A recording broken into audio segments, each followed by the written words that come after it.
मेरे प्रिय दोस्तों, मैं महिपाल सिंह, पर्यावरण सुरक्षा संघ से प्रकृति का सेवक, आपका मित्र। मैं सभी अपने बंधुओं से, बहन और भाई और बुजुर्गों को नमन करता हूँ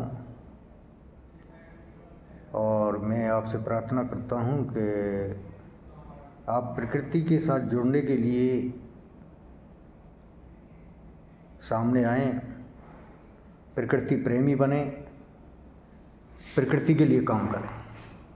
और प्रकृति के काम करने के लिए आपको न समय खर्च करना है और न ही आपको पैसा खर्च करना है।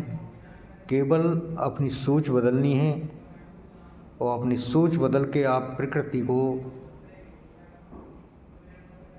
सुरक्षित कर सकते हैं, प्रकृति की सेवा कर सकते हैं। उसके लिए आपको कोई भी पैसा खर्च नहीं करना है, ना ही कोई आपको समय चाहिए।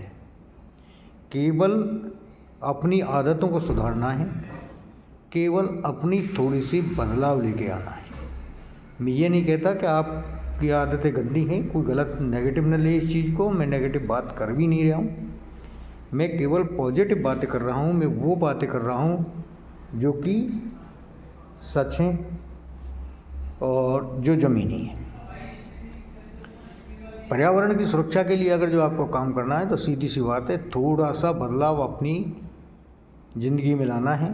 कुछ चीज़ें हैं जिन्हें एनवायरनमेंट में ना फेंकें और जिनको आप कंट्रोल कर सकते हैं, पर्यावरण की सुरक्षा हो जाएगी। मैं बार बार कहता हूँ कि जो इंसान अपनी संतान से प्रेम करता है, अपने परिवार से प्रेम करता है और ये चाहता है कि मेरा परिवार सुखी रहे, मेरी संतान सुखी रहे, हेल्दी रहें, स्वस्थ रहें, तो सीधी सी बात है कि वो पर्यावरण के बारे में ज़रूर सोचेगा और हम जो कह रहे हैं इन चीज़ों पर ज़रूर ध्यान देगा।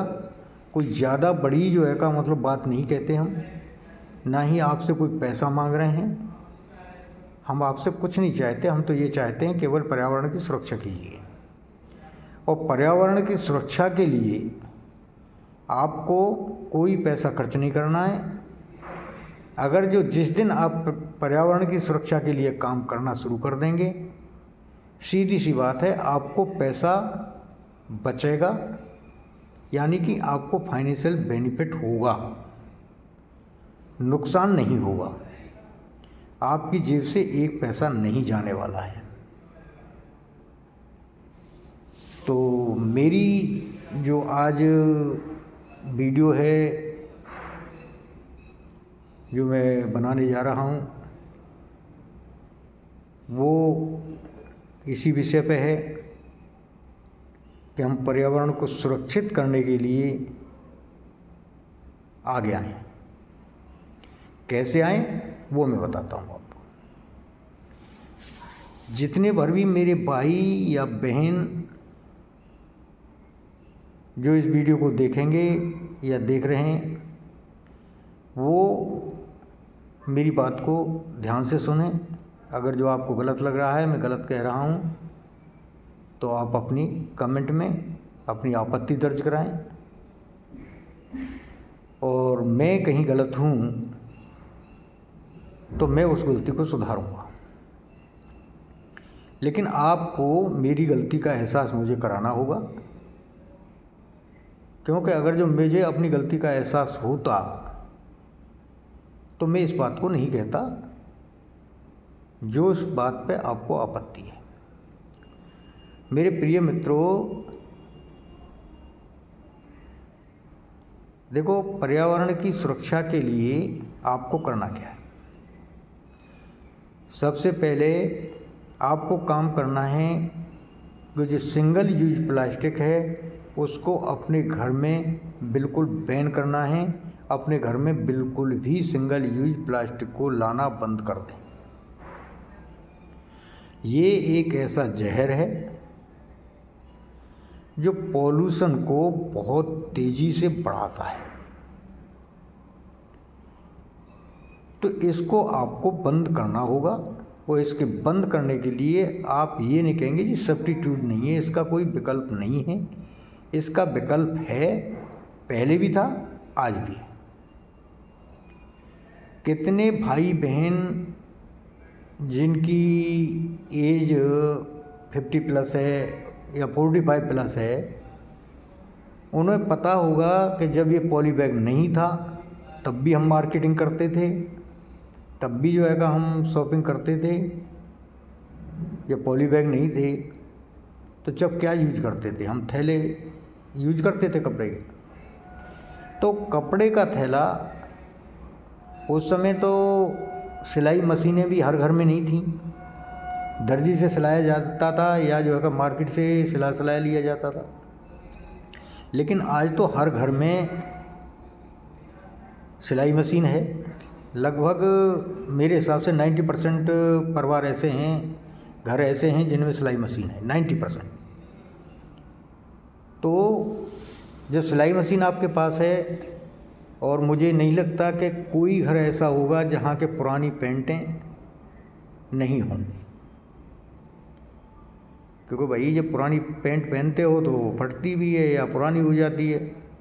अब वो अपने वो बात है कि एक आदमी जब तक पहनता है जब तक फटती नहीं, एक आदमी जब उतार देता है जब पुरानी हो जाती है कुछ। ये अपनी जो है का उसके ऊपर डिपेंड करता है कि आपकी सामर्थ्य क्या है। लेकिन जो पुरानी पैंट भी फटती है तो वो भी दोबारा रिसाइकिल हो सकती है। रिसाइकिल के लिए आपको सीधी सी बात है, उस कपड़े को, जो पुरानी पैंट है उसके कपड़े से आप छोटे छोटे थैले बना सकते हैं। जितने बड़े की आपको रिक्वायरमेंट है वैसे थैले बनाएं। और ये मत कहना कि जी जो है का बाज़ार में थे फिर जो है का क्या थैला लेके जाते। भैया जिस समय भी आप घर के किसी भी सामान खरीदते हो, बाकायदा जो है का आपके जिस दिन आपको राशन लाना होता है आप लिस्ट बनाते हो। अनप्लान्ड कोई भी मार्केटिंग नहीं होती। अनप्लान्ड मार्केटिंग केवल 10% होती है। 90% जो मार्केटिंग या शॉपिंग है वो होती है आपकी प्लान्ड। मतलब पहले से उसका पता होता है हमें कि हमें मार्केट से क्या सामान खरीद के लाना है, उसके हिसाब से हम थैले ले जा सकते हैं और मार्केटिंग कर सकते हैं। तो सिंगल यूज प्लास्टिक के लिए आपके पास में सब्स्टिट्यूट है, आप उसे रोक सकते हो। न रोकना चाहो आपकी इच्छा है। देखो ज़बरदस्ती हम किसी से नहीं करा सकते, हम केवल आपसे प्रार्थना कर सकते हैं, रिक्वेस्ट कर सकते हैं। कुछ लोगों की आपत्ति होगी, वो बोलेंगे कि भाई सिंगल यूज को ऐसे बैन करके जो है का वैसे ही बंद कर दिया जाए, गवर्नमेंट बंद कर दे, सरकार को जो है का इसके लिए चाहिए। ये कहने वाले बहुत होंगे, लेकिन मैं सीधी से कहता हूँ कि अगर जो सरकार आपको जहर पिलाना शुरू कर दे या जहर खिलाना शुरू कर दे तो खाओगे क्या? नहीं खाओगे ना। अगर जो सरकार बैन नहीं कर रही है तो मत करे। आप जो है अपने घर में ला सकते, आपके घर में ज़बरदस्ती तो गवर्नमेंट फेंक के जाने वाली है नहीं, ये तो मान लें। आपके घर में ज़बरदस्ती सरकार फेंक के नहीं जाएगी कि ये लो जी सिंगल यूज प्लास्टिक आपके घर में फेंक रहे हैं हम, ये आपको रखनी ही पड़ेगी। ऐसा नहीं है। आपको जो लग रहा है कि भाई ये हमारे लिए नुकसानदायक है, उसे आप रोक सकते हैं। आप पे कोई ज़बरदस्ती नहीं है, कोई ये नहीं है कि भाई आपने ऐसा क्यों किया। तो ये जो लोग ये इस तरीके की बातें करते हैं, मैं उन लोगों को हकीकत बात बताऊं, वो अपने आप को समझदार समझते हो लेकिन वह उन्हें बेवकूफ़ समझता हूँ। वो इस तरीके की बात नहीं करनी चाहिए। इस मामले में जो है कि ये चीज़ लागू नहीं होती है। और चीज़ों की बात करिए, लेकिन सिंगल यूज प्लास्टिक को अगर जो आपको वो अपने घर में बैन करना है तो वो उसके लिए आप ये कहो जी गवर्नमेंट करे ये करे, उसको छोड़ो। आप अपने घर में जहर क्यों लाते हो भाई? तो इसके लिए ये जो इस तरीके की टिप्पणी करते हैं लोग, वो सही नहीं है। तो पहले तो अगर जो आप पर्यावरण को बचाना चाहते हैं, अपने बच्चों से प्रेम करते हैं, अपने परिवार को सुरक्षित रखना चाहते हैं, तो सिंगल यूज प्लास्टिक आज से ही बैन करें, अभी से बैन करें। दूसरा आपके घर से जितना बायो वेस्ट निकलता है वो बायो वेस्ट को आप अगर जो आपके पास में जगह है तो वहाँ कंपोस्ट खाद बना सकते हो। नहीं तो सीधी सी बात है, जो कचरे वाली गाड़ी आती है, देखो गवर्नमेंट ने गाड़ियाँ चलाई हैं कचरा उठाने के लिए, और बाकायदा साफ लिखा होता है गीला कूड़ा और सूखा कूड़ा। जो गीला कूड़े का मतलब है आपको जो बायो वेस्ट है उसको डालना है उसमें, या सब्जी वगैरह बच जाती है वो बायो वेस्ट में आता है, या आपका बचा हुआ भोजन है वो आता है उसमें। तो उसकी बात है। और जो सॉलिड वेस्ट है, सॉलिड जो वेस्ट है आपका, वो वेस्ट है जो कि आपके घर से इस तरीके से पैकिंग मटेरियल वगैरह निकलता है, वो आता है। तो गवर्नमेंट ने बाकायदा, देखो जो गाड़ी जाती है आपके जहाँ भी जाती होगी, आपने देखा होगा उस पर अलग अलग लिखा हुआ है, लेकिन थोड़ी सी अवेयरनेस की कमी की वजह से, जागरूकता हमें नहीं है, तो हम जो है का दोनों को इकट्ठा करके ही उसमें डालते हैं। अगर जो गवर्नमेंट उसे अलहदा करना चाहे भी, तो आपको पता है कितना खर्चा होने वाला है उस पर, और इसी वजह से जो है का वो सेपरेट नहीं हो पा रहा है। इसीलिए ये पॉल्यूशन और भी ज़्यादा बढ़ रहा है। तो उसे आप सेपरेट कर सकते हैं, और सेपरेट करके ही डालें, तो बायो वेस्ट जितना भी जाएगा, जो सड़ने के बाद में जो है पॉल्यूशन क्रिएट करने वाला है, वो कंपोस्ट खाद में कन्वर्ट हो जाएगा। दूसरा, जो जितना भर भी लिक्विड वेस्ट है, वो लिक्विड वेस्ट को भी आप बाहर ज़मीन में न फेंकें। उस लिक्विड वेस्ट को सीवेज ट्रीटमेंट प्लांट के लिए, जो आपके सीवेज बने हुए हैं, जो सीवेज की नालियाँ हैं, उनके थ्रू सीवेज ट्रीटमेंट प्लांट भेजें, वहाँ पर उसका ट्रीटमेंट हो जाता है। अब ये काम हो गया। अब तीसरी जो चीज़ है वो है कि कुछ पैकिंग ऐसी है कि जो थर्मोकोल में आती है। थर्मोकोल भी रिसाइकिल हो जाता है, लेकिन उसको अगर जो आप कबाड़ी को बेचने लगें तो वो कबाड़ी नहीं लेगा, क्योंकि उसकी कीमत बहुत कम मिलती है उन्हें। और अगर जो उसे मुफ्त में उसको दोगे तो वो ले जाएगा, क्योंकि उससे 2 पैसे उसको मिल जाएंगे। लेकिन वो जब भी मिलते हैं जबकि वो आप उसे वैसे दोगे। थर्मोकोल रिसाइकिल हो जाता है, उसे भी आप ज़मीन में न फेंकें। तीसरा पॉइंट, एल्युमिनियम फॉयल जो भाई यूज करते हैं, मैं डिनाई नहीं करता कि एल्युमिनियम फॉयल को यूज मत करिए। एल्युमिनियम फॉयल को आप यूज करने के बाद में उसे कलेक्ट करते रहें, इकट्ठा कर लें, और इकट्ठा करने के बाद में वो भी जो है रिसाइकिल हो जाता है, उसका आपको पैसा मिल जाएगा। इसमें कोई दो राय नहीं है। उसे कोई भी जब आपके पास में जब कुछ उसका वजन हो जाए, तो उसे जितने भर भी एल्युमिनियम के बर्तन बेचने वाले का काम करते हैं, आप उन्हें जाके दे दीजिए, वो जो है रिसाइकिल कर करके उसकी कॉस्ट दे देंगे। उसके बदले में आप बर्तन भी ले सकते हो या पैसा ले सकते हो, वो दे देते हैं। तो ये चीज़ें 3-4 चीज़ें हो गई जो मैंने आपको बताई हैं। इनसे आप बड़ी आसानी से पॉल्यूशन को क्रिएट होने से रोक सकते हो। दूसरा, वाटर वेस्ट, यानी कि जो पानी है आपका, जो नेचुरल रिसोर्सेज है, जो ग्राउंड वाटर है, उसका दुरुपयोग न करें, क्योंकि अगर जो दुरुपयोग करोगे तो उससे हानि होगी, उससे बहुत ज़्यादा हानि होती है। आपको लगता नहीं, लेकिन पानी आज जो पी रहे हो ना, वो मोल का खरीद के पी रहे हो, पैसे से बिक रहा है ना। आने वाले भविष्य में इसकी और भी ज़्यादा कीमत बढ़ने वाली है, क्योंकि ग्राउंड वाटर पॉल्यूटेड हो चुका है। 50% इंडिया का 50% पानी ग्राउंड वाटर पॉल्यूटेड है, जो पीने लायक नहीं है। तो उससे आप जो ग्राउंड वाटर है उसे सेव कर सकते हो।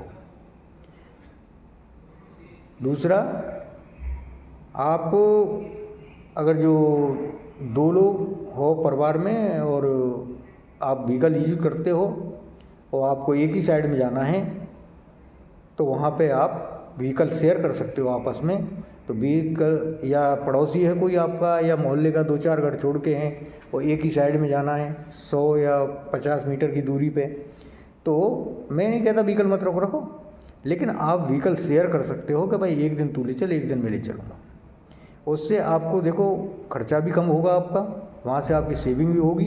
दूसरा, जो नेचुरल रिसोर्सेज जो आपका ईंधन है उसमें वो भी बचेगा। ये जो हमारी प्रकृति की भी जो है का मतलब जो सोर्सेज है उसको भी जो है का सेव होगा, और जो जलने के पेट्रोल या उसके जलने से जो एनवायरनमेंट में पॉल्यूशन होने वाला है वो भी कम होगा।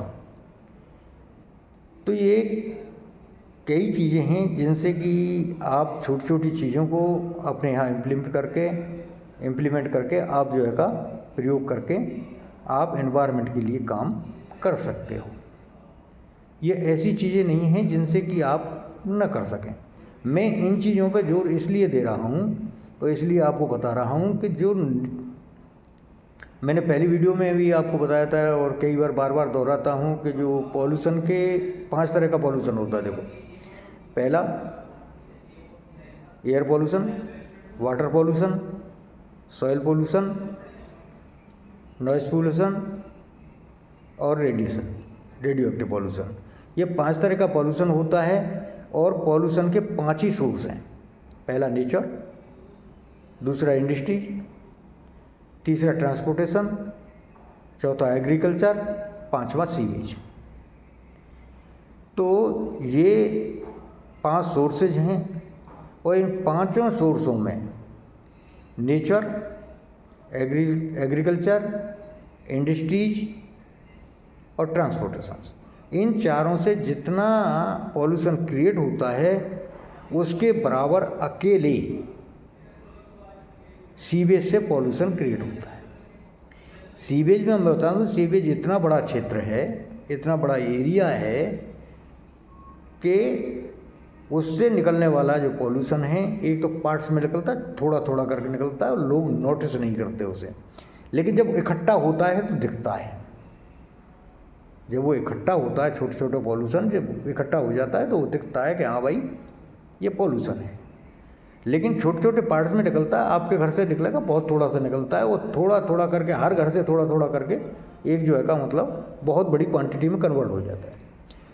तो इसमें सीवेज में आपका रेजिडेंशियल एरिया यानी कि जितने आपके घर हैं वो आता है, दूसरा स्कूल आता है, तीसरा हॉस्पिटल इसी में आता है और चौथा आपका जितने भर भी कॉमर्शियल ऑफिस हैं वो आते हैं, जितनी आपकी शॉपिंग है, जब शॉप्स हैं वो सभी इसी में आते हैं। तो ये सीवेज जो है बहुत बड़ा एरिया है। इस एरिया में जो पार्ट्स में थोड़ा थोड़ा करके जो पॉल्यूशन क्रिएट होता है वो